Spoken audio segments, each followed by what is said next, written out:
Iniciamos, amigos televidentes. Tenemos la presencia ya de Juan Pacimiño, doctor en historia, analista político, gran conocedor de lo que pasa en el Ecuador en términos de la cultura política ecuatoriana, pero también, sobre todo, en términos de la cultura económica del país. Juan, como siempre, un gusto tenerte. Gracias, buenos días, Carlos. Bueno, hablemos. El 24 de mayo, el presidente de la República, Lenín Moreno Garcés, en su discurso de posesión, ya marcó las líneas matrices de lo que sería este gobierno. Pero más allá, en el discurso del 24 de mayo del 2017, en marzo del 2016, en esa famosa comunicación que le envía a Doris Solís, que en aquel entonces era secretaria ejecutiva del Movimiento Alianza País, hace una autocrítica a lo que es el desarrollo y la gestión tanto del movimiento político como de la gestión gubernamental de aquel entonces. Me refiero al gobierno anterior. En consecuencia, esas posiciones de Lenín Moreno no debería o no debió traernos como consecuencia algún tipo de sorpresa en relación a lo que él tenía como visión del país. En ese sentido, ¿hay algo nuevo en estos primeros 100 días que tiene Lenín Moreno en cuanto al desarrollo de su gobierno? Sí, hay algunos cambios que no se preveían. De hecho, los informes internacionales de distinto género, incluido la CEPAL, el Banco Mundial, el PNUD, dan cuenta de que hasta 2014 Ecuador tuvo estabilidad, crecimiento económico, desarrollo, progreso social, redistribución de la riqueza, pero que todo ello comienza a cambiar desde 2014, 15 y 16. 15 y 16 específicamente. 15 y 16 ya se veía venir en el 2014. Se veía por esta crisis, recesión, como se la quiera llamar en principio. Hoy existe un proceso de recuperación. La CEPAL, en su último informe sobre la economía de América Latina, reconoce que Ecuador crecerá menos del 1%, sí, pero que ha comenzado un despegue. En todo caso, los 2 últimos años del gobierno de Rafael Correa afectaron la imagen misma. Y sumemos a eso lo que ocurre en la actualidad con las denuncias de corrupción. Han afectado seriamente al gobierno de Rafael Correa. La imagen fue golpeada. Pero al mismo tiempo que se produce ese escándalo, el nuevo gobierno también da unos giros importantes, interesantes, no sé cómo calificarlos, pero da unos giros. En materia política, sin duda, trata de diferenciarse del gobierno de Rafael Correa. Pero a mí me inquieta más en materia económica, porque los anuncios no son desde la perspectiva de un análisis objetivo, incluso la economía, no son muy halagüeños. En el sentido de que si bien se va a beneficiar de este repunte de la economía, el 2018 probablemente mejore, se podrá decir que el nuevo gobierno mejoró la economía, como siempre ocurre, el gobierno que está de turno se beneficia también de esos procesos. Sí, pero ¿cuál es el giro que veo? Me parece que es importante el anuncio que hace ayer, en el Telégrafo se publica, lo que dice la ministra de Industrias, Eva García, con el consenso en que han llegado con empresarios, y se anuncia eso como un avance significativo para el país, que se revisarán los aranceles para permitir una mayor apertura en las importaciones, se revisará el impuesto a la renta anticipado, se revisará el impuesto a la salida de divisas, se revisarán el sistema de contratos de trabajo. Bueno, todas esas medidas, y me voy a poner específicamente en el plano académico para no meter ninguna cuchara política, por llamarlo así, todas esas medidas han sido estudiadas en América Latina. Si cada una puede en forma aislada representar un tipo de política, en conjunto dan una visión más bien del neoliberalismo contemporáneo en la región. Y hay estudios que han establecido muy claramente que esas medidas lo que hacen es un proceso, lo que generan es un proceso de reversión en cuanto a las políticas de desconcentración de la riqueza. En otras palabras, lo que harían esas medidas hacia futuro es reconcentrar la riqueza, afectando un principio fundamental que es el que la Revolución Ciudadana manejó durante 10 años. Ese es el gran signo de interrogación. Ese es el gran signo de interrogación, porque todavía, me refiero al gran signo de interrogación del programa económico que pueda anunciar el presidente Lenín Moreno, porque han anunciado que recién en el mes de septiembre se dará a conocer el contenido de este programa todavía económico. podemos esperar, pero ya pero tú que ya ves esos síntomas. Que la ministra lo anuncie, lo diga, hemos llegado a estos consensos. Bueno, ya eso me da pauta de por dónde podría caminar el asunto de la reforma económica, que, insisto en ello, hay estudios suficientes. Y aquí hay una contradicción entonces entre lo que produce la academia y lo que se produce en la política. En la realidad. Ahora, pero vamos a lo siguiente. Dentro de este tiempo que tiene el gobierno nacional, se tiene que plantear, básicamente se ha focalizado en el tema de la política y en el tema de la lucha contra la corrupción. Sí. Pero dentro del tema económico, ya vamos a ir al tema de la política, tiene retos de corto, mediano y largo plazo. Sí. Es decir, Sí. un reto de corto plazo es el tema de la liquidez. Liquidez del Estado, claro que Correcto. sí. Es decir, Claro que sí. el problema del Ecuador en este momento es un problema de liquidez para operativizar el Estado y además para poder atender el servicio de la deuda, por un lado. ¿Eso qué significaría? Significaría que tiene que recurrir a fuentes interesantes para poder captar recursos de dinero. Probablemente más endeudamiento también. Probablemente. No se descarta. Primero reestructuración, luego claro. más endeudamiento. Sí. Y el tema de la inversión extranjera o nacional que está en el exterior es fundamental. Desde ese punto de vista, ¿cómo lo ves? Todo ello está bien. Vamos a suponer que sí, O sea, se esos hace son una los retos. apertura al capital extranjero, se hace una readecuación y de hecho el presupuesto, por ejemplo, no parece que va a bajar significativamente, no baja. No en creo el que campo baje. social No va a bajar. no existe eso, pero hay un recorte sobre las universidades, sí, pero en todo caso no va a bajar el presupuesto social. Eso se podría financiar incluso con deuda externa, cualquier principio. Pero, ¿hacia dónde debe ir la situación? Es que este país necesita, sin duda, una mayor redistribución de la riqueza. Y por eso, en varias ocasiones contigo mismo, he hablado de la necesidad de que, contrariamente a lo que se cree, y basándome en los estudios que existen sobre el tema, por ejemplo, recuerdo el estudio que hace Thomas Piketty sobre el capital en el siglo XXI. Ayer estaba leyendo un reciente estudio que se publica incluso en una reseña de Larry Elliott en The Guardian, que habla sobre un estudio de 3 profesores que otra vez ratifican lo que Piketty había estudiado. Y tenemos en la Universidad Católica un estudio que se hizo sobre la concentración de la riqueza y la internacionalización de capitales, de tal manera que podríamos decir hay un contexto internacional y nacional sobre el tema. Entonces, hay retos de financiamiento, pero también hay retos de desarrollo, para ponerlos de esa manera. De desarrollo y sobre todo de redistribución de la riqueza social. Es que la redistribución de la riqueza tiene que ver con desarrollo, realmente. Yo no me baso a crecimiento económico, sino a desarrollo. Exacto, y tiene que ser radical. Y por eso, contrariando lo que normalmente piensan los economistas, hay que aumentar el gasto público y la inversión, hay que aumentar los impuestos y sobre todo el impuesto a la renta a las capas más ricas. Eso dicen los estudios, como el que te digo que estuve leyéndolo ayer. Hay que aumentar los impuestos a los patrimonios, a las herencias, que es lo que la gente de la élite económica se resiste. Y desde luego, cuando oigo yo que va a haber nuevas modalidades de trabajo, eso me suena a flexibilidad.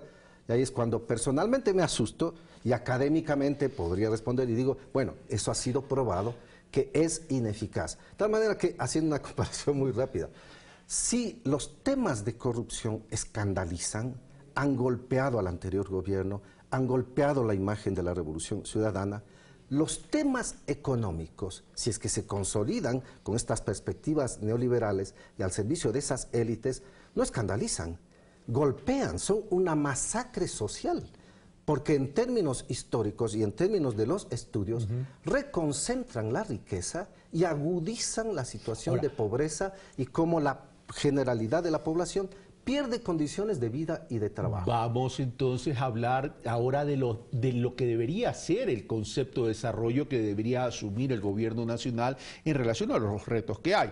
Es evidente que uno de los grandes retos es la redistribución de la riqueza. Pero la redistribución de la riqueza tiene varias aristas. La redistribución de la riqueza tiene el sentido de distribuir los recursos económicos en la profundidad de la población, pero también en temas de territorio. Y ahí hay 2 temas. Uno, las fuentes de los recursos para poder redistribuir, porque si no tienes recursos, ¿qué vas a redistribuir? Entonces, ¿ahí qué significa? Significa la generación de recursos propios es decir, a través de la recaudación tributaria, y las fuentes de recursos a través de la inversión nacional, a través del endeudamiento o a través de la inversión extranjera directa. Se han anunciado varios proyectos para permitir esa redistribución. Sí. El Plan Toda una Vida, básicamente el programa Casa para Todos. Perfecto. La minga agropecuaria en términos de una visión de desarrollo agropecuario, sí, que creo que se queda un poco corta. Yo hablaría de un desarrollo rural, ¿verdad? Se habla de un desarrollo industrial para generar este cambio de la matriz productiva con crecimiento de 2 puntos del PIB. ¿Y cómo se compagina eso, desarrollo industrial interno, con la apertura indiscriminada de mercados? Vamos a suponer que se suscriba lo que han querido las élites económicas del Ecuador, un tratado de libre comercio con los Estados Unidos. ¿Qué va a pasar con la industria nacional? Bueno, anticipo, se va a caer la industria nacional. Bueno, no solo la industria nacional, también podría afectar al sector agropecuario y podría afectar a la agroindustria y los agroalimentos. Entonces, aquí también hay que recapacitar sobre ese tema.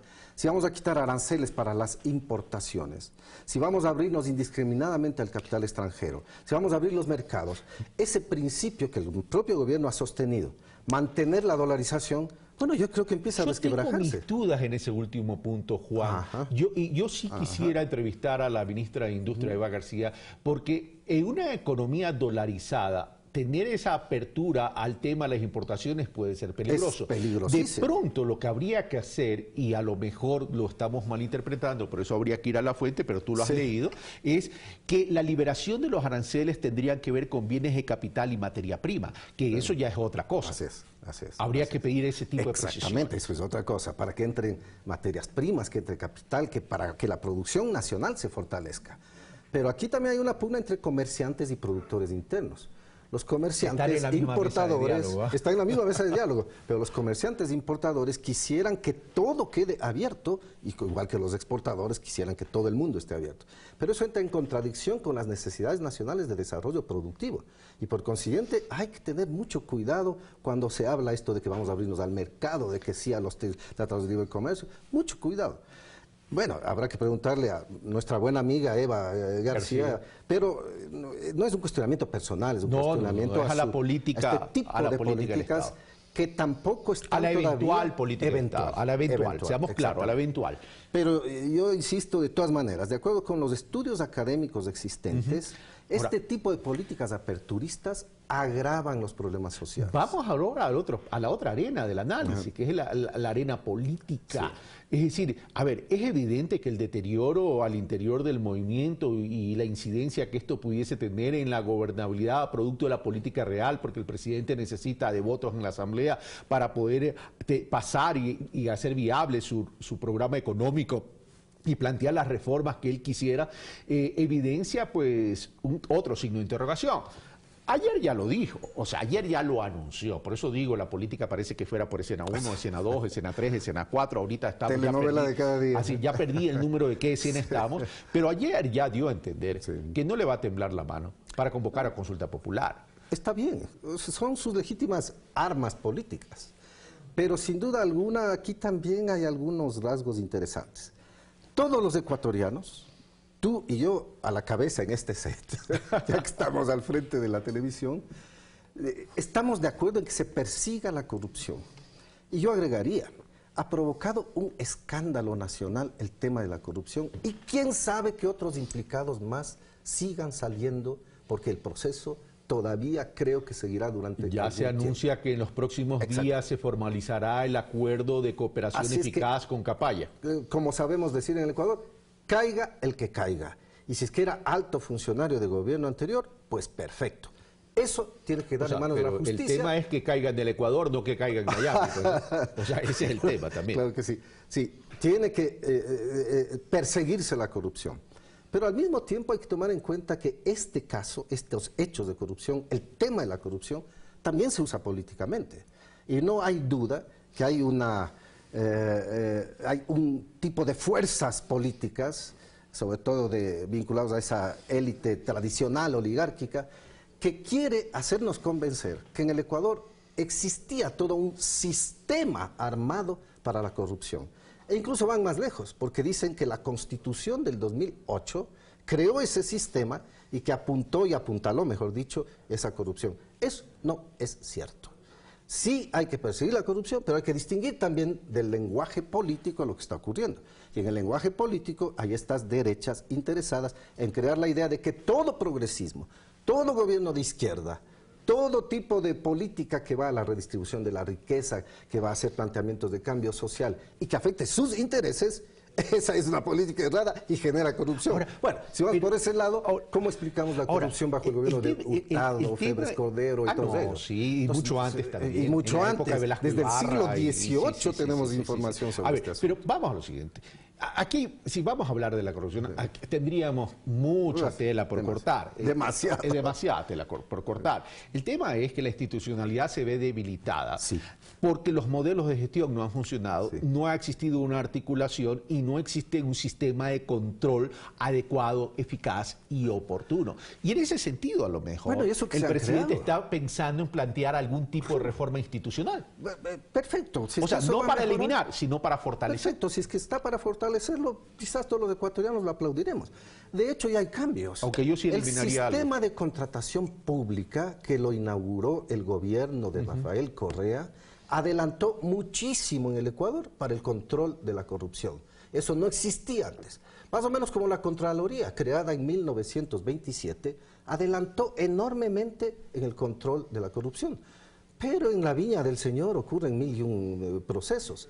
Y a pesar de ello, hoy, por ejemplo, se está revisando, el CERCOP está revisando sus procesos, y ya Santiago Vázquez también, una noticia que circulaba ayer, el presidente, director del CERCOP, anuncia que se está estableciendo un mecanismo nuevo para detectar precisamente estos casos en los cuales el propio sistema puede haber dado lugar a que echa la ley, echa la trampa. Entonces, me alegro que Santiago Vázquez esté reaccionando ahora, porque eso yo ya se lo dije en mi frente. Y el gobierno nacional, el gobierno de Lenín Moreno, perfecto que lo haga, si es que vamos a una nueva institucionalidad.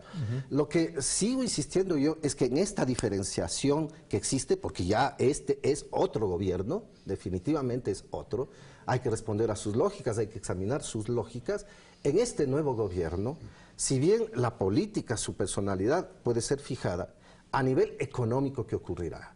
Si es que hay ese giro, que me temo mucho yo que puede venirse, entonces más escándalo que la corrupción ya no hay cómo hacer. Pero en cambio el desastre social que eso puede provocar, bueno, hay que anunciarle, hay como decir, conste que anticipamos. Ahora, habría que ver qué va a pasar en el mes de septiembre. Y el mes de septiembre ya estamos a puertas. Estamos 29, si no me equivoco. La próxima semana ya estamos en septiembre. Se ha anunciado, creo que para mediados de septiembre o la segunda quincena de septiembre, que se va a dar a conocer el programa económico, y ahí vamos a despejar las variables de la ecuación para recordar aquellas épocas de estudiantes, mi querido Juan. Pero el tema político también pasa por la reconformación de esa política real. Bueno, y además hay una reconfiguración de fuerzas sociales. Más allá de lo que se aparenta la bronca en Alianza País, la bronca entre líderes. Pero que es real. Sí, pero digo, más allá de eso, ¿qué es lo que haría un académico investigador, un historiador, un sociólogo? Bueno, va a tratar de entender este asunto desde la profundidad de lo mismo. Tiene que ver con el capitalismo y tiene que ver con la readecuación de fuerzas. Pero ahí hay un tema. Pero están readecuándose las fuerzas sociales en el país. Lenín Moreno ha dicho, y lo dijo el viernes pasado, dijo, soy socialista. Eso dijo Lenín Moreno, lo estoy citando textualmente, en la reunión de la Corporación Financiera Nacional, además también estuvo de profeta, pero dijo, soy socialista, habla de la Revolución Ciudadana, no me voy a alejar de mis orígenes, pero eso independientemente a su pensamiento, a su filosofía, a su ideología, no necesariamente tiene que ser con la organización política. Claro, por eso que habría que esperar en septiembre para ver si una cosa es el discurso político y otra cosa son las medidas pragmáticas que a lo mejor piensa implementar en materia económica. Aunque resulte antipático y un poco chocante decirlo, soy historiador y no me asustan esas cosas. ¿Por qué? Porque en el Ecuador, en la última campaña electoral, incluso surgió un marxismo pro-bancario. Marxistas que defendían la idea de votar por un banquero como candidato a la presidencia. Si es que eso ocurre en el Ecuador, ya cuando me hablan de socialismo, bueno, me quedo un poco pensando y digo... Pero mi querido Juan... ¿Qué será? A ver, pero ¿por qué nos sorprendemos? Si también en el gobierno anterior desde luego, hubo medidas que estaban orientadas un poco a ese capitalismo social que tú mismo lo mencionabas en tus artículos de Diario El Telégrafo, que en la última etapa hablamos de la articulación pública-privada, que entre paréntesis yo no la veo mal, pero no es, digamos, una medida socialista. Y el otro tema pasa por la realidad de la economía del país. Es decir, si ya no tengo recursos, ¿cómo genero los recursos? Pero un socialista, de todas maneras, haciendo abstracción de las personas, un socialista de todas maneras piensa en derrotar finalmente al capitalismo como sistema. A las injusticias de los modelos que no distribuyen riqueza. Eso para será de largo plazo. Con exactitud. Porque también hay en el Ecuador ese tipo de socialistas y de izquierdas que quieren que el socialismo venga mañana o esta tarde. Eso es imposible, eso es una utopía. Pero sí, un socialista tiene que orientarse por el sentido de que, bueno, vamos a derrotar también al capitalismo. Y el capitalismo es gran generador de corrupción como sistema, porque de hecho hay que comprar conciencias, y hay que comprar proyectos, y hay que comprar contratos, y hay que comprar bienes, servicios y mercados. Y en esos procesos, entonces, la ética misma está sujeta a esas condiciones. Lamentablemente Odebrecht lo visibilizó. Lo visibilizó. Juan Pazmiño, como siempre, un gusto hablar contigo. Muchas gracias, Carlos. Y nosotros aquí le dejamos este chimichurri para el análisis de ustedes. Y sí, un gran signo de interrogación. ¿Qué se nos viene en septiembre en términos de programa económico? Y eso hay que seguirlo evaluando, hay que seguirlo analizando y hay que seguirlo debatiendo. Y una manera también de no garantizar la distribución de la riqueza, por cierto, es la ilusión y la evasión tributaria. Es la ilusión y la evasión tributaria. Recuerden esto, ilusión y evasión tributaria. En los próximos días comentamos sobre eso. Venimos de inmediato con Inés Manzano para hablar sobre el tema de la pesca ilegal.